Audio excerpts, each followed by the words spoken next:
which companies are we exposed to?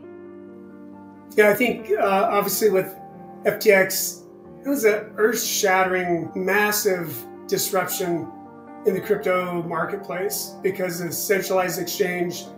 It was, I think, second largest in the world behind Binance.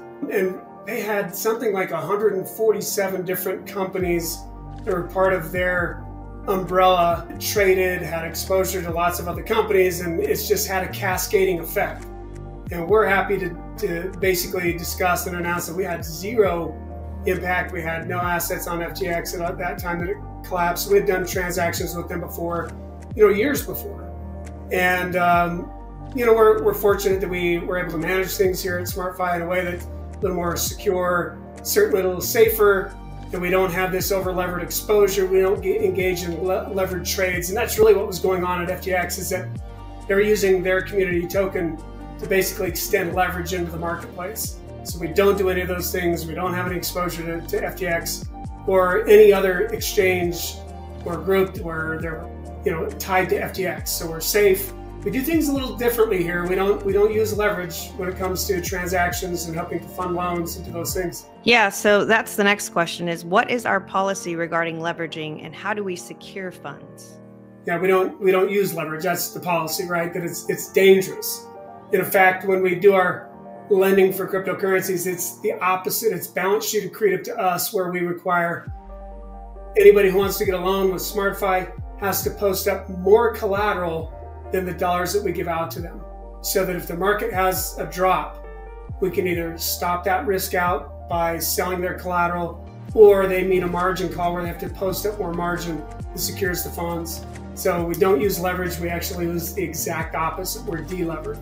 Depending on what they mean by the word secure in terms of counterparty risk, we already talked about that. We don't use leverage. We de-lever actually. But in terms of securing funds, what do we use for a system on our network? We use the Fireblocks hot wallet. It's an institutional grade wallet. It basically has a network that's tied into lots of other institutions, so we can move funds around and different things really quickly if we need to.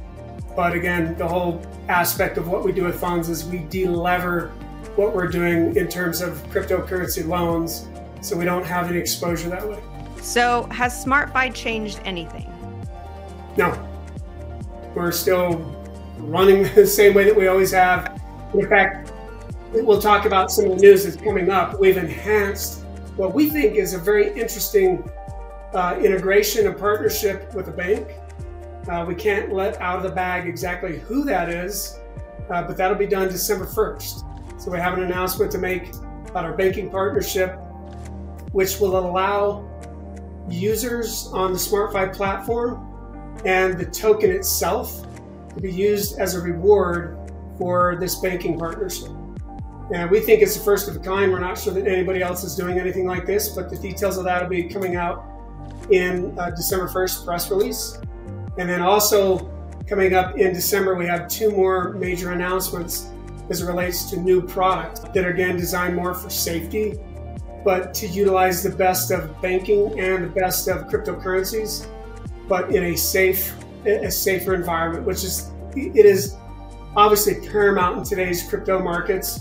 People are looking for safety. They're not looking for these crazy returns that were technically they were never really real, right? It was just levered positions that were not really functioning the way that they should, and really were not structured for safety. They were structured for speculation first, and that's not what we do. We're the opposite. We go safety first, speculation second.